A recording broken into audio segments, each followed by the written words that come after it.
Hey, hey, hey, Periscope, good evening. It is 9 PM, the new time of 9 PM, when we are going to be doing these Periscopes every Monday and every Wednesday. My name is Ross, for those who don't know me, from actonthis.tv, and I scope twice a week, like I say, Monday and Wednesday night. Matt Hall is here straight away. Good evening, Matt. Miss Gypsy is here. Great to see you joining us from the States. Miss Gypsy, we're going to give people a few minutes to join. For those who are joining for the first time or watching on the replay viewers very much appreciate you. And there's a lot of people who watch these replays and don't get involved with the live ones because they can't through work and other commitments. So thank you for watching the replay. Miss Gypsy says missed you too, Miss Gypsy. Thanks for joining us. Jennifer Hannah, not Henna for Jana. Jennifer Hannah is here. Nair Bitra is here as well. I don't know how you say your username, but thank you for joining us. Yeah, my name's Ross. I scope twice a week, Monday night and Wednesday night. Wednesday night tonight, I do a book club, okay, where we look at one book for a month. Hipster, good evening. Over 4 weeks, we look at a different chapter a week, or in this case, we look at 2 chapters a week, because only short chapters. I can't hear you, says Anna. Anna, you should hear me. Can anyone else hear me? Turn your sound up. Let me know. Let me know if everyone else can hear me. Give me some hearts if you can hear me. You should be able to hear me. Miss Jude says yes. Excellent. Jen says yeah. Anna, it's your device. Come on, start using your technology, will you? We'll give you a couple of seconds to figure that out, Anna. Maybe you need to X out and then join back in. Is your phone on mute? If you've got an iPhone, is this thing muted? I don't know why I'm even showing you that because you can't hear me, so it's pointless. But yeah, X out and then come back in if you can't hear. Tonight, guys, can't remember where I was up to. We're looking at an awesome book for the last time. We looked at it throughout the whole of September. Anna says, "Lol, yes, have tried that." Well, how did you hear me say that if you can't hear me, Anna? Get out and come back in. That normally will fix stuff like that. What about the volume? Have you turned it up, volume-wise? Volume, turn that up. We're looking at this book, guys. Preston Smiles' book, Love Louder. Miss Gypsy says she got kicked out. Well, hopefully it'll keep you in. Sometimes Periscope servers are dodgy. I can normally tell my end if I'm broadcasting all right, though, and it looks all right to me. So if you have any problems, sometimes, yeah, get out and then come back in, and you might connect to a different Periscope server. Can you do sign language, says Anna? No. Can't do it. I did once get taught how to say Ross in sign language, but I think it's like ROSS. I think that's sign language for Ross, but I'm not very good. Anyway, yeah, we're looking at this book. We're looking at 2 chapters tonight. Super powerful chapters. We're looking at chapter 20 for those who've got the book, and chapter 33. 33 is the last chapter of the book, so it's specifically poignant. It's a really good one. Chapter 20, guys, is all about questions and asking powerful questions in your life to receive powerful answers. Anna says you can hear now. Yes, Anna. Excellent. Let us know what the problem was. Hopefully it wasn't anything major, and it's everyone else can hear. Yeah, before I read this chapter to you guys, I want to just talk a little bit about questions that people ask. Generally, questions that they ask themselves with their internal vocabulary and on the inside. Generally, you will have in your life. Was it muted? Says Miss Gypsy. You will have a question in your life that is like an overriding question. It will be a very common question that you live your life by. You'll ask yourself this question a lot. Now, for most people, unfortunately, this question is generally a disempowering question. So when people get up in the morning, one of the first things people might ask themselves are things like, what's going to go wrong today? Am I ever going to be good enough? Will I ever get out of this shit job? Or whatever it is. Good evening, Sam. Welcome. Just talking a little bit before I start reading the first chapter of the book tonight. Talking about empowering and disempowering questions. A better question to ask yourself when you wake up in the morning might be something like, how can I impact the world in a positive way today? It's an empowering question, as opposed to this question is going to make you feel like shit and set yourself up for a bad day. But a lot of people subconsciously do it. They're not aware that they're doing it, but they'll be brushing their teeth straight away in the morning, asking themselves disempowering questions. How will I ever leave this job? Will I ever find a partner? Will I ever be in a relationship I want to be in? all these kind of disempowering questions. And well, you know what? Let's just read you what happens when you do this. I'll let Preston do the talking. So if we're ready, give me some hearts so I know everybody's kind of settled in. It's quite a short chapter, this, but it's a powerful chapter, so I want everybody to be listening. The hearts are flooding through. Thank you for being here. So Preston says, if you are not inspired or motivated by the life you're living, it may be because you're not asking yourself high quality questions. I found that people who consistently ask empowering questions consistently live empowered lives, and those who struggle through life looking for inspiration are consistently asking uninspiring questions. Quality questions create a quality life. So you remember something from this chapter, remember that statement. Quality questions create a quality life. Preston says, loving louder is about consciously asking questions that push us forward, that challenge us to see through a different lens. Because the question you ask yourself in the morning, guys, it's like putting on a pair of glasses for the day. If you can ask yourself a disempowering question in the morning, it's like you're putting on your disempowering glasses. Everything you see will be through that disempowered lens. So they're the type of people who, you know, oh God, I don't know. There's certain actors and actresses that I know, and I swear, right, even if they won an Oscar or they won a BAFTA, they would be so pissed off that night because someone else won too. Or, you know, they're not bothered about their one that they've won. The fact that someone else has won too will piss them off royally, and they like don't focus on the fact that they've just won a BAFTA or an Oscar or whatever it is. And that's because they've put these glasses on in the morning that's disempowering. You know, there's not, you know, it's kind of like the glass half full, glass half empty kind of thing. Anna says that's sad. It is, but I know a couple of people like that, Anna. Honestly, it's you know, it's crazy. So Preston says, when I became aware of the questions I was asking myself, I noticed how low they were in quality and how they affected my reality. Before my feet hit the ground in the morning, I was already thinking thoughts like, what fires do I need to put out today? I'd find myself in stores wondering why I always chose the line with the one person who takes forever. And some of my most popular questions to myself were, what's wrong with me? What if I can't do it? Am I smart enough to pull this off? He says, sound familiar? Does that sound familiar to you? Can you think, you know, if you're honest with yourself, can you think of a time where you know, or maybe even today, where you've been asking yourself questions like that? Yes, says Miss Gypsy. Totally, says Anna. I think as actors, particularly, we have a "can I do this?" default question, don't we? Am I talented enough? You know, and if you go into an audition with asking yourself that question, my God, like you might as well not walk in the room. So Preston says our minds work. I love this. He says our minds work a lot like a Google search. Whenever you ask a question out loud or in your mind, your mental computer responds with an answer based on the keywords you used. For instance, a question like, what's wrong with me? Sends your mental computer on a search for everything it perceives to be wrong with you. Why? Well, because you presented it with a disempowering question, and it gave you the answers you asked for. You can ask questions that reinforce negativity, pessimism and a victim mentality, or you can ask questions that empower you, energize you, and replenish, good evening Louise, and replenish that untapped well of positivity inside of you, which creates opportunity and possibility. Now the following questions are designed, who's texting me now? George, who I just saw on the Facebook group. I said join us at 9 PM Periscope. He just texted me what time. George, you've just seen it, forget it, I'm not texting him back. So these questions are designed to amplify your awareness and support you in loving louder. So listen to some of these questions compared to the questions you ask yourself on a daily basis and questions you might have asked yourself in your life today, whether it's at work or at home or just wherever you are.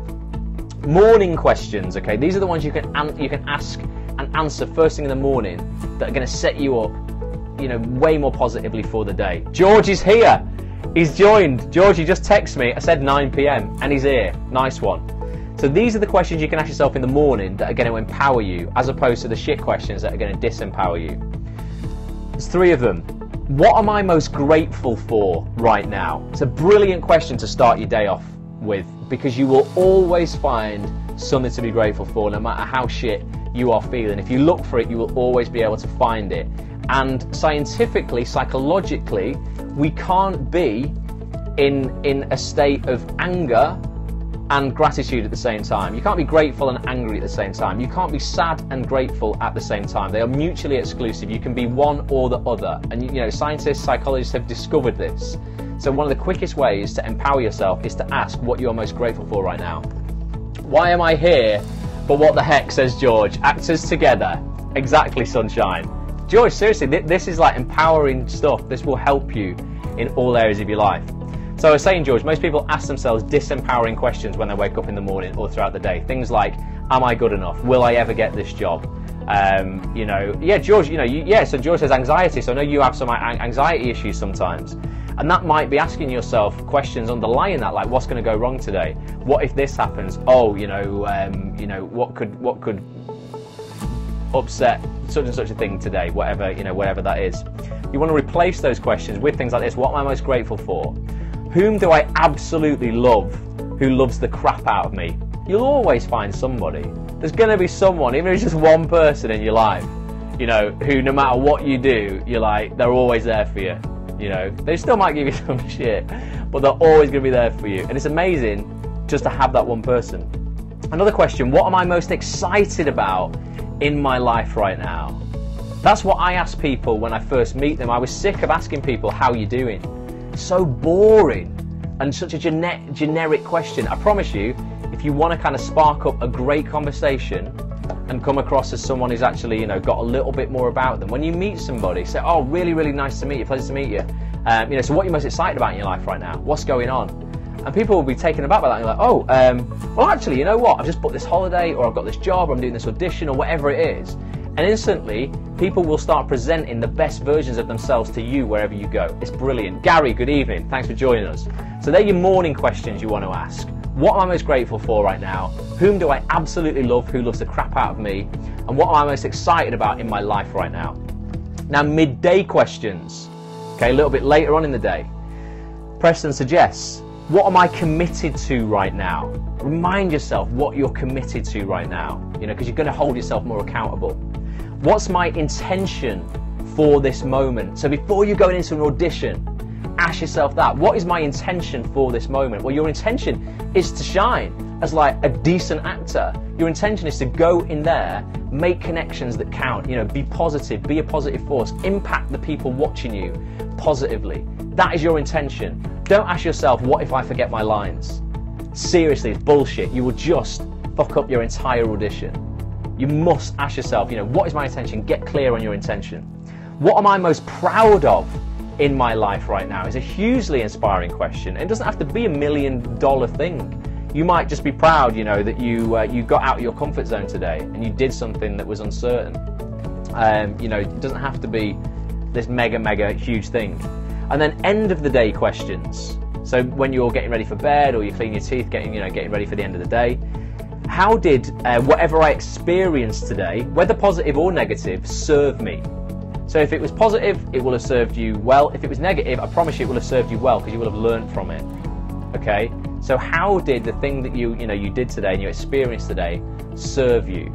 And you will see what you look for. So if you want to label what happened today as a tragedy, you're going to see it as a tragedy, guys. Seriously, and that's it. You're going to go to bed pissed off. If you look at how it served you, well, you know what, actually, yeah, today didn't go right, but what have I learned? Well, I've learned never to do that again. Or I've learned that, you know, I shouldn't, I don't know what, you know, whatever it is, I shouldn't send that kind of email, you know, or I won't be putting that online again. George says, like, finding the positives in every negative. I promise you, George, mate, you grow so much more when you look back over your life. There's been maybe 3 or 4 massively life-changing events for me. They've either been things like relationships breaking down, my dad dying, finding out about this eye condition that I've got and that, you know, I'm gonna, hopefully it won't happen, but I'm, you know, losing my sight. I could lose, you know, I might not have any sight left one day. usually life-defining moments, but I promise you, when you look at the advantage that has come from that adversity in your life, if you use it to your advantage, that is, you will grow so much more from those negative situations than you will from when life is great. I promise you. But you only grow when you look for how that experience has served you. The other question that Preston says is, what's worked and what hasn't worked today, and how do I improve? So that's the thing, like I was saying, you send an email to 10 casting directors, you get no reply. Okay, well, what hasn't worked today? Well, that email I'm sending out, that template that I'm using, probably pretty, ineffective. So how, how can I improve? Well, you know what, I can start again tomorrow. And the beautiful thing is, guys, you get a clean slate every day. Every single day. That's the amazing thing about life. When you wake up, it's a fresh slate. You can start again. And sometimes, who gets this? Give me some hearts if you get this. At the end of the day, sometimes if you're feeling a bit shit about what's happened, it never feels as bad in the morning, does it? Sometimes it can feel really overwhelming at night. Give me some hearts if you get it. And then in the morning you wake up and you're like, oh, you know what? It wasn't even that bad. I can deal with this. The hearts are coming through. George says agreed. So if you look for how these situations are serving you, life's just a hell of a lot easier. He's got another 3 questions here that are tough situation questions. So whenever you're in a tough situation, don't ask yourself those negative questions like, this has all gone wrong. How much more can go wrong? How stupid do I look right now? All this kind of stuff. The questions that he says, what is my sight now allowing me to see? Okay, metaphorically and probably physically at the time. What is my sight now allowing me to see? Maybe it was that person that, maybe has deceived you. You maybe shouldn't have trusted that person. Actually, you know what? I've learnt my lesson. Maybe if it's a business decision, I should have got a contract signed or something like that. So what is my sight now allowing me to see? Another one, what good is here that I presently cannot see? It's a great question. Because again, if you look for it, you're going to see it. What good is here that I currently cannot see? It's brilliant, empowering question, because you'll find it and your heart will know it as well. If you genuinely ask yourself that, your heart will give you the answer. I promise you. You won't even need to think about it. Your heart knows the answers to a lot of things, and your mind is great for analytical processing and figuring stuff out, but your heart always knows the true answer. Your mind, for instance, won't let you, it gets in the way of shit, doesn't it? Your mind won't let you enjoy the taste of an apple, because you'll be eating it, you'll be like, if you're in your head, you'll be like, oh my god, is this genetically modified? Has pesticides been used on this? Is it organic? All this sort of shit. You're in your heart, you'll be able to enjoy the taste of that apple, because you're not screwing yourself over within here. So what good is there that I presently cannot see? Ask your heart and you'll see it. And then another question, what would love do now? This is a question Preston asks all the time. What would love do now? He always says to every question, love is the answer. Okay, and it's difficult sometimes to come at it from that angle, particularly when you're angry or you're outraged by something. But what would love do now? Kind of chills everything out. You sit back and you go, okay, yeah, I've got to be compassionate. I've got to project positivity onto this person. This guy just cut me up and nearly made me crash my car. I'm outraged right now. What would love do right now? Well, love would probably project positivity onto this person and say, you know what, I don't know what he's experienced this morning. He might have just had a phone call to say that his dad's had a heart attack and he's got half an hour to live. I had to make that phone call to my brother once. And that was really shit. And my brother, he didn't drive, he actually jumped on a train. But if he did, I'm sure, potentially would have broke speed limits and shit like that, maybe cut a couple of cars up. Project that positivity onto people, because you don't know what news they've just received. And if they've been a dick and they've just been a dick for being a dick's sake, it's not your problem. You know what, let them get on with it. So what would love do now? It's a great question in a tough situation.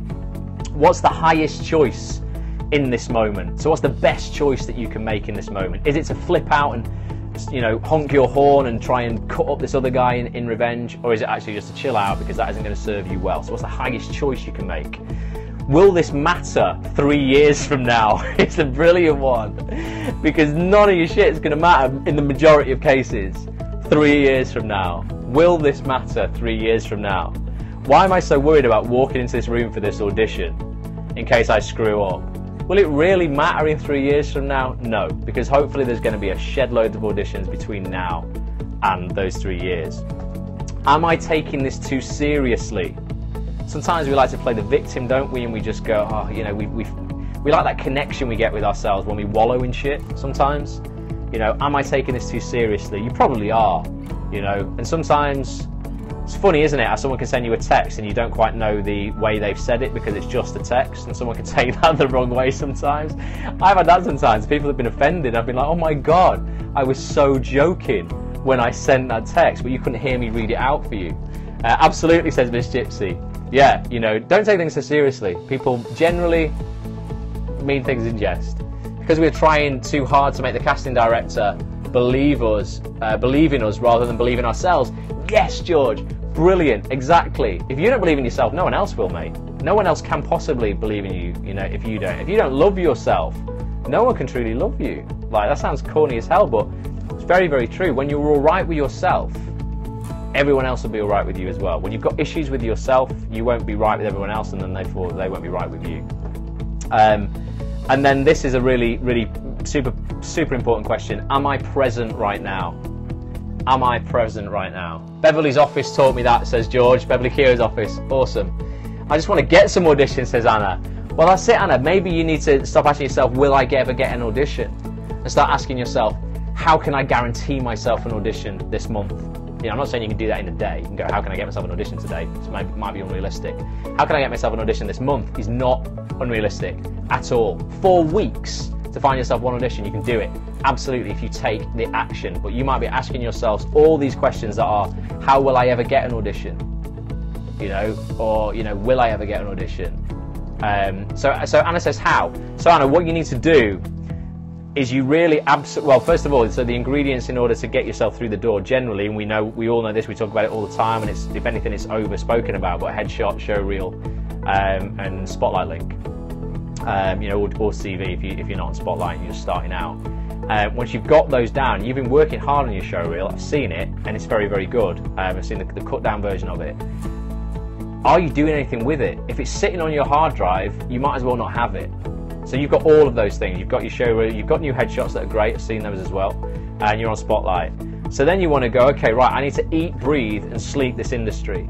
So I need to find out what's going on in this industry and research it, so I know and understand who casts what, who might be casting now, who the big production companies are, and a lot of this information I put on the website, actonthis.tv. So if you go to the news section when something's been commissioned, generally before it's been cast or it's in the casting process, it will be on the news section. It doesn't happen all the time because I get quite busy and sometimes I don't have a chance to update it all, but join the Facebook group that you're in, we're all in the Facebook group, ask questions. Who's been seen for what this week? Who's been seen for what this month? George says, casting directors and producers are desperate to find new talent as much as we are desperate for the role. Absolutely. So Tom mentions that in the interview that I'm going to release on Friday. And he says, you know, that they love, well, he particularly loves finding new talent, and he loves seeing actors come in and absolutely nailing their auditions. He's completely on side. I'm worried my reel isn't good enough. Well, you need to forget that, and you need to throw that out the window, because you know what, whether it is or it isn't, and it is, but whether it is or it isn't, really, you know, it doesn't matter. What's your alternative? Do nothing? Your alternative right now is to do nothing. If you don't have an alternative show reel, it's do nothing, or procrastinate and promise yourself that you will make another show reel that'll be better. But then you have to save up money for that, and you might go another 6-12 months where you have no reel and you get nowhere. So no, the answer to that absolutely is to start taking action with the reel that you've got. Don't ask yourself, is my reel good enough? Ask yourself, how can I make my reel impact people to give me a job? And the only way you can do that is to get it in front of people. You know, you must start doing that. If you don't take any action, you will never get any results. It's simple as that. And you've taken quite a bit of action to get your reel sorted, get your headshots done. Sometimes people get such momentum from that, they feel they've done enough and they quit. It's like buying your gym clothes for the gym and not going. Bishop says, Anna, you need to believe in yourself more. You do, you absolutely do, without a doubt.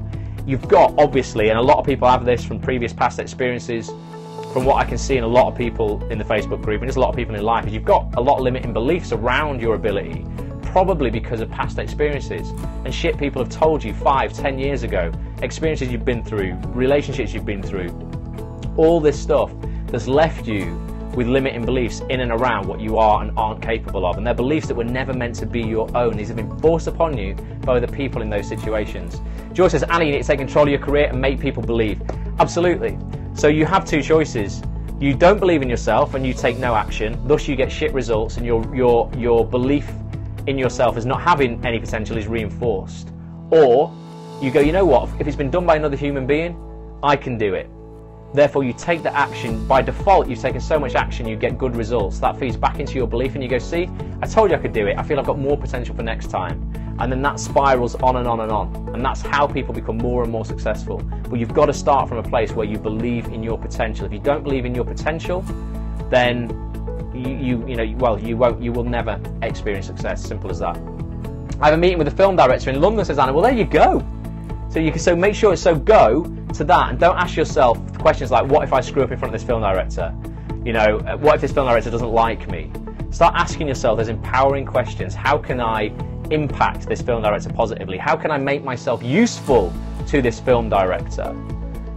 You know, and George says there, no, a film director has a meeting with you. Yes, George.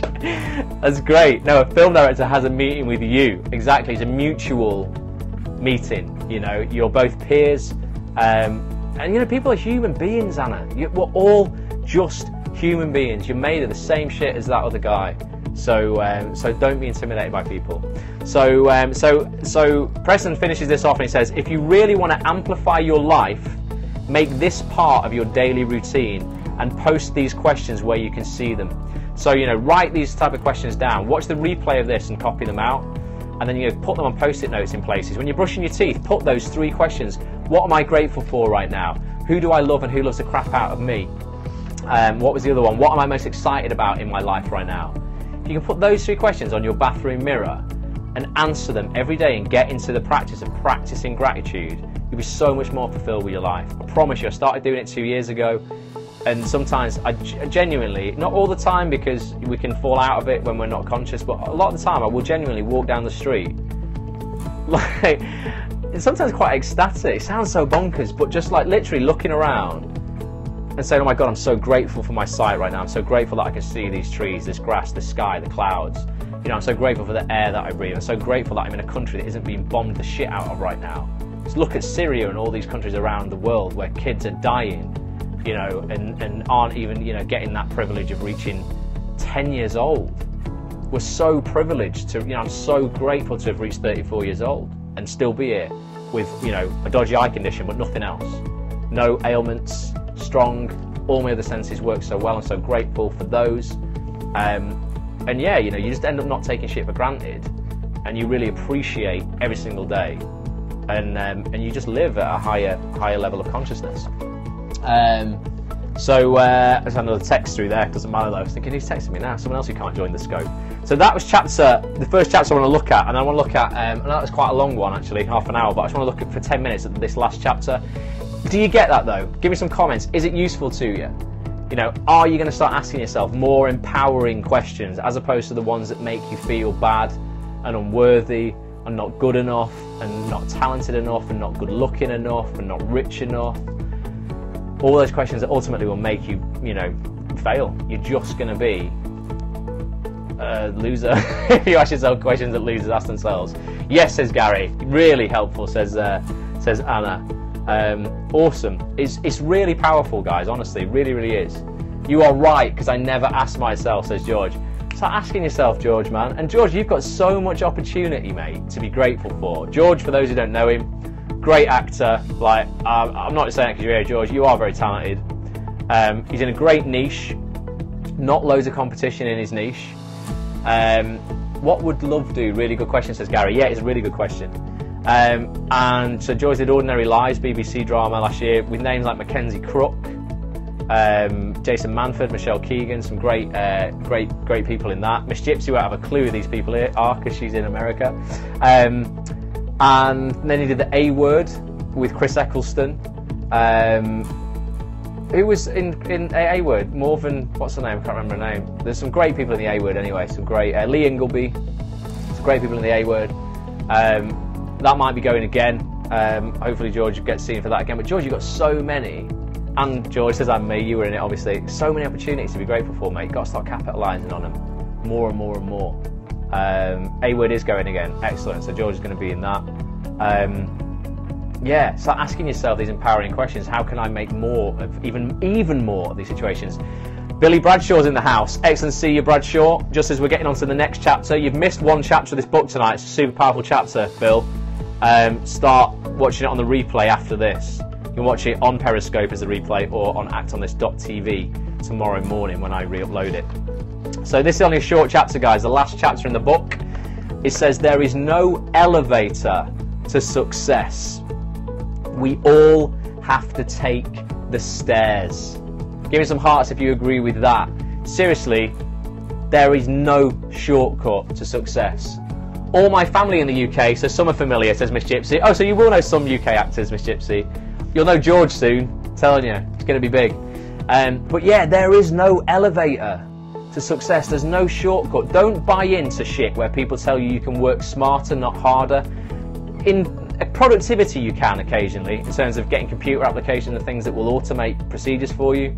But in life, you really get what you get out what you put in.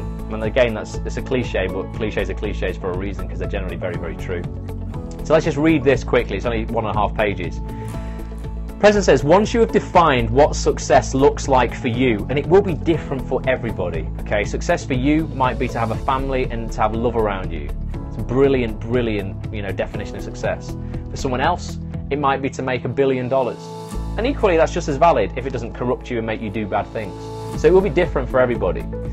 So once you have defined what success looks like for you and have begun to design it, next comes the work. Okay, there's no substitute for hard work. We all have to roll up our sleeves and take the stairs to get to that floor we're going after.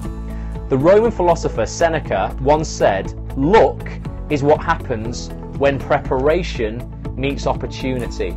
And that, for me, is the definition of right place, right time. Okay, luck is bullshit. Right place, right time is bullshit.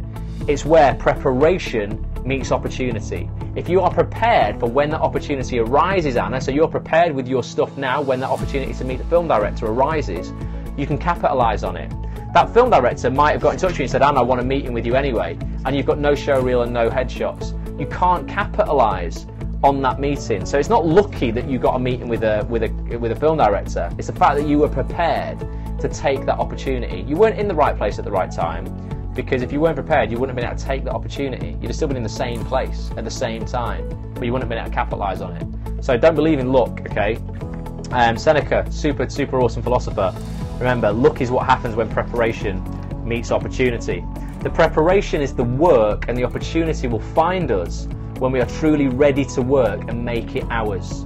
While some get caught up in wishful thinking, visualizations, and acting as if they already have it, the one thing that glues the whole process together is putting in the elbow grease. Visualization is powerful. Seeing yourself achieving something before you have it, super powerful. The as-if principle, a lot of positive psychologists, have done a lot of studies on it. Acting as if you already have what you want. Well, it's almost like a dress rehearsal. It's very, very powerful, but it's no substitution for the hard work. You've got to have both. A gardener can't just wish for a beautiful garden and one suddenly appears. She has to choose the seed, pick the place, clear the ground, dig the holes, plant the seed, water it, add mulch, and repeat these steps over and over again if she wants to experience that beautiful, healthy garden in the flesh. Mulch, by the way, for those who don't know, is like wood chippings. When I was in LA, we went to the national park and we planted, as a group of us, we planted 151 trees. And you had to plant it, water it, and then put this mulch on it, and it's like wood chippings that kind of traps the water. You create like a moat of mulch around the tree, and then it kind of holds all the water there. So yeah, you've got to have all that preparation for those trees to grow. And what I found amazing was when the park warden said to us once we'd done it, it was a super hot day and we worked our backsides off, and he said, I just want to say something to you. He said, future generations will thank you for this. And it blew my mind. Director who has made Alice Creed has loads meeting in Hollywood but didn't have another script ready. I kind of get it, Gary. I don't know who that is though. But But I'm guessing it was somebody who met somebody but didn't have another script prepared to capitalise on the opportunity. I guess that's what you're saying. But yeah, these park wardens said, these people in the future generations thank you for what you've done today. And it blew my mind to think, 150 years from now, these trees will be there and people will be able to enjoy them. But they would never be able to do that if I hadn't put the work in and the team hadn't put all that work in that day. So you can't just wish for trees and get them. You've got to put the work in first. So it says, similarly, if you want to live a full, so it took him 4 years to make a second feature film. Now I get it, yeah. So 4 years later, they had another script, Gary. Cool. So, yeah. Similarly, if you want to live a full, adventurous, abundant, joy-filled and loving life, it's going to take work. Trust that there will be setbacks and temporary bumps along the journeys, but that's nature's way of strengthening us to be ready for what it is we're working toward. Remember I said, advantage comes from adversity every single time. Hard work by itself is a powerful tool, but what really excites me is who you become in the process of doing the work. Every time you work through something that you initially thought was impossible, it builds character, increases self-respect, really important one, adds meaning and solidifies new habits. It creates a new version of you to lean back on, knowing that anything is possible with enough faith, patience and perseverance. So instead of looking for shortcuts and avoiding the work, it's time to work towards your dream, full steam ahead. There is no elevator to loving louder. We all have to take the stairs. So he says a love louder affirmation at the end to say to yourself, again on a daily basis. It's like a power phrase when you're walking or before you're going into an audition or whatever you're doing. I will work for it more than I hope for it. And you say that over and over again and embody it physically. It will have a better effect on you. I will work for it more than I hope for it. I will work for it more than I hope for it. I will work for it more than I hope for it. It's a powerful affirmation, or an incantation, as Tony Robbins, great mentor, says a lot of the time. An incantation. You can do it. I've asked the director to read for a part that I was not up for, but I prepped that as much as the part they wanted me to read. Boom. Good one. So yes, honestly, it's brave, George, doing that. If your agent sends you for a role and you like the look of another role in the script, prepare the role you're being sent for, but to prepare for another one and go, guys, listen, I know I've not been asked to read for this, but I love it so much. I've done the prep. Would you mind me putting it on tape? I am in control as much as them, says George. Yes, man. George, you should do some periscopes, dude. We can all learn a bit of George. But yeah, it's so true. You've got to realise you are so much in control of your career as much as your agent, as much as the casting director. It's your audition. George says it's my audition. It is exactly. Really, really is. So ultimately, yeah, there is no shortcut to work to success. You've got to put in the work, put in the hard work, not necessarily just the smart work. And ask yourself those empowering questions. Has that been useful? That's the last chapter. We're going to read of the book. There's like 33 chapters in this, guys. We've covered 8 of them on this book club. If you want to get the book, go to Amazon and just Google, just type in Love Louder, or if you're watching the replay, it's underneath this video. Just look down the page if you're watching the replay on actsonthis.tv, and you will see a link to go straight to amazon.co.uk and buy it, or if you're in America, go amazon.com, and just search for it yourself. Joy says brilliant, and Anna says great. It is great, guys. It's such an easy book to read. If you don't like reading massive books, I mean, God, I've got some books that are like monsters. I can't reach it because I'm attached with this wire, but Jack Canfield's book, it's an awesome book, The Success Principles, but that's pretty intimidating, isn't it? It's a really great book. I'd recommend to anybody, but this is just a little bit more, achievable for those who maybe don't like reading. So get it. I'm sure there's an audio version. George very politely says, yeah, fuck that. Any pictures? There's not pictures on it, but every so often there is a little quote. Surrender, let go of the need to have it all figured out, and surrender to what is, as an example. I just did a podcast on that. It's all right to not have it all figured out. George says, I'll stick to these periscopes. Well, do join us every Monday and Wednesday at 9 p.m, George, and that goes for everybody watching on the replay and everyone who's joined tonight. Everyone in the States, Miss Gypsy, thank you. Tony Rossi, if you're watching the replay, thanks for checking it out. I know you're over in the States as well, so these go out at a slightly different time for you now. It's not 10 p.m. anymore, it's 9 p.m. UK time. And that's going to change a little bit as well, because soon in a few weeks we're going to roll our clocks back, which I hate, because we get less daylight, we get off British summertime, back to just Greenwich Mean Time, and that means that we lose an hour of daylight because the farmers. You know, I don't want to say sod the farmers, but you know, come on farmers, let's just all have a bit more daylight. Surely it's better for all of us. I think we're the only European country in the world who does it now. I don't think we need to do it anymore. I would love just more daylight all year round. We are already getting less daylight, Susanna. We are. My walk to the gym in the morning is now dark. It wasn't over the summer. It's a bit more depressing, but got to be done. But yeah, so it's going to be 9 p.m. Regardless whether it's British summertime or Greenwich Mean Time. So whatever time that is for you, wherever you are watching in the world, figure it out and come and join us. We're so far north. We are. We're right up north. Root up north, us, Bill. Definitely. But yeah, I hope that served you well, guys. I hope you found that useful. Ask yourself empowering questions. Quit the nonsense. All the, you know, the feeding all of your insecurities. You know, stop all of these, you know, am I good enough questions. Will this ever work for me? Winter is coming, says George. Very Game of Thrones. I had an audition for Game of Thrones, didn't get it. Gutted. It's the last chance to ever be in Game of Thrones. It went really well though. Hopefully Nina Gold will see us as something else. And also, guys, I said I had an audition for Corrie this week. That's been cancelled because what I'm guessing, they're saying they're rewriting it. What I'm guessing is Mark Anwar unfortunately put out some racist tweets. He's now been sacked from the show, thus they're having to rewrite everything. So if you're in a soap or you're in an established show, don't be racist. And if you are, don't be racist publicly. Because not only are you going to get the sack, but you effectively just cost me a job. So yeah, hopefully they'll rewrite stuff and I'll get another shot at it as a different role or something like that. But yeah, don't be a dick. Publicly anyway. Gutted, says Anna. My agent's put me forward for Emmerdale. Good. Well, hopefully you'll get a call. Anna, definitely. George is laughing at me. Thanks, George. Just because you're sitting pretty on the A word. Hopefully you can give us all a job at some point. Definitely. So yeah, it's all good, guys. So thank you for watching. Like I say, I hope that's served you well. Ask yourself those empowering questions. What is next, says Miss Gypsy. The next book. Oh, I've got a couple of. Let me see if I can reach over here without smashing everything over.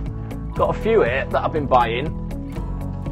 Oh, there's some awesome books. I just buy books all the time, guys. Literally, I can't begin to tell you how powerful books are. Whether it's whether you're reading them or listening to them on audiobooks, if you don't like to read. If you imagine, for instance, this book, the guy who wrote it has lived doing a job for 40 years that I now get to get all of the benefit from reading that.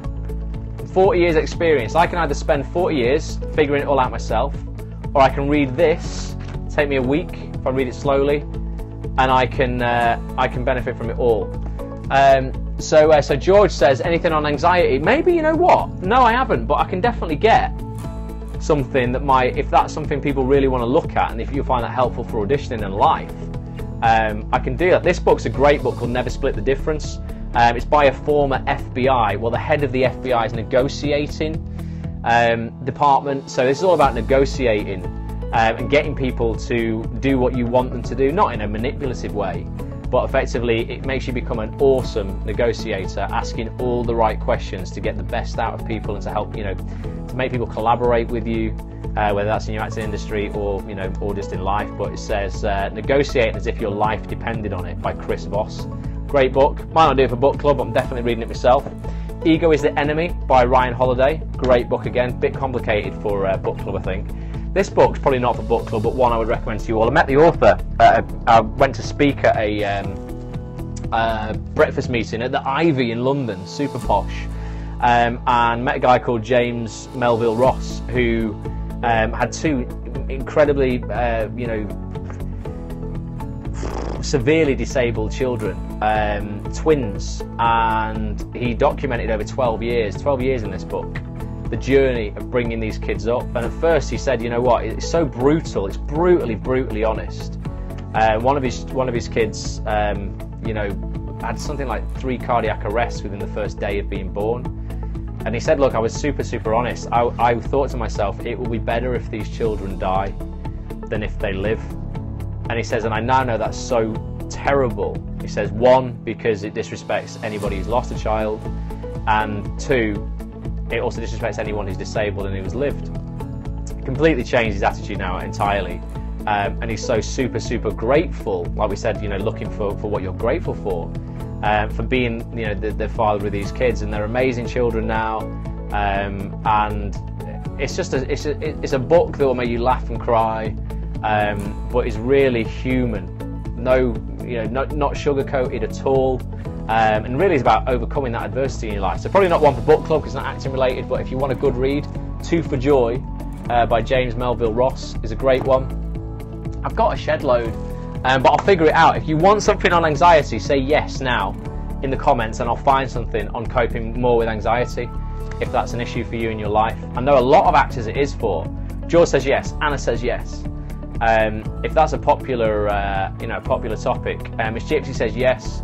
Looks like that's what it's going to be on then, Miss Gypsy. I'll find the best one. I know a lot of great authors who will be able to recommend one to me, and I'll figure it out for next Wednesday. So if you have anxiety in your life or you suffer from anxiety attacks, I'd love to talk to someone who does, because it's something that thankfully I'm very grateful for. I've never really suffered from in my life. No Worries by Gary Turner on anxiety, says Gary. Awesome, I'll check it out. But I'd love to chat to somebody over a coffee somewhere about what it's like living with that, what might trigger it, because a lot of positive psychology that I do that I think would help with this. But live with it my entire life, says Miss Gypsy. Wow, I'll do that, says George. George, we should go and have a brew anyway in Media City, like we said, like you cancelled on me twice. But yeah, we should. I do, and in record with for depression. Don't know what, as in with recovery. Oh right, with recovery from depression. Right, okay, cool, I get it. Yeah, because a lot of stuff and a lot of things that I do, and a lot of, you know, tactics and strategies, coping strategies for other areas of psychology that I think would really apply to this, and I could really help people with that. Not that I'm saying I'm some kind of like doctor or anything like that. If you're on any kind of medication for it, don't substitute it for Ross. Keep doing what you're doing. But there's certainly a lot of things that I think I could definitely, you know, a lot of questions I could ask people to ask themselves at times of when they're feeling this, that I think would really help you deal with it at least. It won't get rid of it, but it's going to help you cope with it, I'm sure. We'll talk to you Saturday. Yeah, we're having a meet-up in Manchester. If you're in the UK and you're north of England, come to the theatre, the Home Theatre on Deansgate, right near Deansgate train station in Manchester. We're going to Home for a meet-up at 11 o'clock on Saturday. That's this Saturday coming, the 1st of October. Is it the 1st? I think it's the 1st of October. 11 o'clock till about 1 o'clock, 2 o'clock. We have coffee, cake, great acting chat. There's normally like 20, 25 of us there. Awesome time. Come and have a chat, and you can tell us all about anxiety if that's what you live with, and we can try and help you with it. Awesome. Mindfulness helps, says Anna. I think honestly, guys, people generally, when you can understand your emotions to the point where they serve you and you stop serving them, and that really takes a lot of work every single day on emotional mastery, noticing stuff, being observant of how you're feeling and figuring out why, understanding your needs as a human being and what your behaviour is what needs your behaviour is fulfilling. It will change your life forever. I mean, it's so powerful. Sometimes, I've said it before, it's like I feel sometimes like I've hacked life occasionally. I'm not saying that every single day I don't struggle with stuff, because I do. Everybody does. We're all human. But sometimes when you get it and you just understand why you're feeling the way you are, and you can make a conscious decision, you know, or use strategies to stop feeling like that and to start making that emotion serve you as opposed to you serving it, your life, as I say, will never be the same again. Neither will your success or your motivation to go out and get what you want. So yeah, very excited about launching Bulletproof Actor, Unstoppable Confidence, Infinite Success in around about 10 days time. It's a program that I release twice a year for actors, and it will really help you with anxiety as well. If you're interested, go to bulletproofactor.com and sign up for updates. It's a lot of positive affirmations to get through anxiety. Awesome. Wise words, mate, says Bill. Very wise. It's taken me a good decades worth of practicing this every single day to get wise, Phil.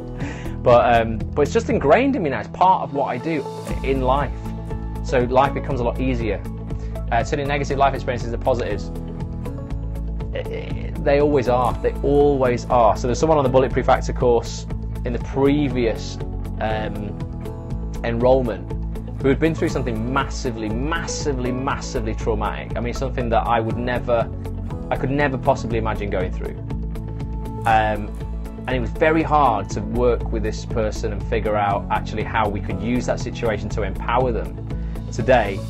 But we did it, and I think for the first time in this person's life, living with this for decades, they felt that actually they were empowered by this and that they could let it go. And it was amazing to see. And when you can do that, you can do it with anything. My dad's suicide gave me the kick up the arse to start acting. Wow, I mean, Anna, that's massive. It's a massively complex thing to deal with that. You know, both for the person who had to go through it and the people who were left behind. And suicide, from what I can gather, happens when, don't want to go too much into this, I don't want to upset anybody, but happens when we get ourselves into a situation that we feel nobody has ever experienced on this planet before. It's so unique and it's so traumatic for us that nobody could possibly help us. And when you think of that, it has to be false. That has to be a limiting belief. When you think of, over 2,000 years of man, or however long, you want to go back in history and figure out we've been around for, to think that no other person has been in your situation before is quite unrealistic. There will be people on the planet going through exactly what you're going through right now. There's 7 billion of us. Of course there will be somebody there. But sometimes when we feel that our situation is so unique and nobody could possibly understand us, then we feel utterly helpless. And that's where we feel there's no other way out than ending it for ourselves. My dad was a very successful businessman, says Anna. Really interesting, Anna. And I don't want to get you to talk about stuff that you don't want to talk about. But maybe on Saturday, you can fill us in a little bit on that, and we might be able to figure out if that that's still. I'm sure it is. That's got to affect you for the rest of your life. Of course it has, without a doubt. But whether that's part of your anxiety today and that kind of thing. It's amazing, guys. What's fascinating for me is to realise that every single person on the planet is dealing with something, is challenged by something right now, and we'll all walk past each other in the street and we haven't got a clue what battles each and every one of us is fighting, but we are all fighting something very, very unique. And it's when we can come together and share those things that they become a lot easier, to deal with. Because you're like, oh my God, actually, I'm not the only one suffering with this. I'm not the only one who feels like this, or I'm not in this unique situation that I thought I was in. And sharing that with somebody and including other people, it's really powerful, really, really powerful when you share that, because other people who maybe not prepared to share that go, oh my God, there are other people feeling this as well, and they're more prepared to come forward. I speak about it as if you don't realise how strong you are until you look back. No, you don't, and a lot of strength will have come from that, Anna. Otherwise, you wouldn't be operating the way that you are today. And that's something to be massively grateful for, in terms of to yourself, to be kind to yourself, not to anybody else. To be grateful for that. You've done that. Did you get my 16-year letter? Yes, I did, Jen. So there's still time to submit this. I'm going to go in a minute because we've been talking for ages, haven't we? So I'm publishing an ebook for actors called Letters to My 16-Year-Old Self. And it's a letter you write to your 16-year-old self, knowing what you know now. We did a few periscopes on it where we read letters from famous people like Hugh Grant, J.K. Rowling, really big actors, actresses, successful people that they'd written to themselves. And I want people to write their own letters. Talk about my daughter for the first time in the hope it helps others. Awesome, Jen. I've not read them all because I had a flood of them come in. I just archived them, so it'll be fascinating for me when I'm editing them to go through them. If you want to submit yours to get it published, because I'm going to collate about 50 of these, and then put it into an ebook and just give it for free to people. Can I still do On My Way?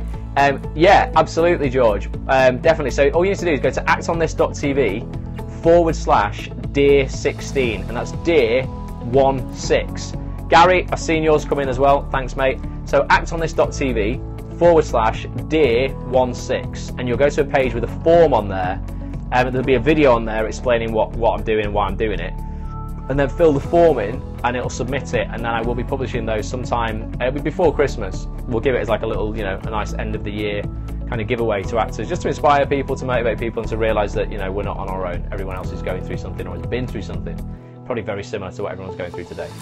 So it's an awesome thing. It's a real great contribution. You'll really be impacting people positively if you do it. Be honest. Don't overthink it. It doesn't have to be long. Some are just 2 sentences.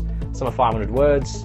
I'd say no more than like 500-600 words, because you just don't want to, don't want to write a novel. But just a letter, pen yourself a letter to your 16-year-old self, checking in, going, hey, 16-year-old Ross, it's Ross here. Don't worry about not getting into drama school the first time. You'll do it on your second time. Don't worry about that girl. It'll all be all right. Things like that. It's just nice. It doesn't have to be acting related. It can be life. Well, it should be life related. It should be every area of your life. That's everything is connected to everything. Every part of your life is connected to every part of your life. If you're successful in one area, it's going to have an impact on others. If you're unsuccessful, it's going to have an impact on others. That's why you need to make a conscious effort to ask yourself those empowering questions we've already spoken about, because it will affect every area of your life.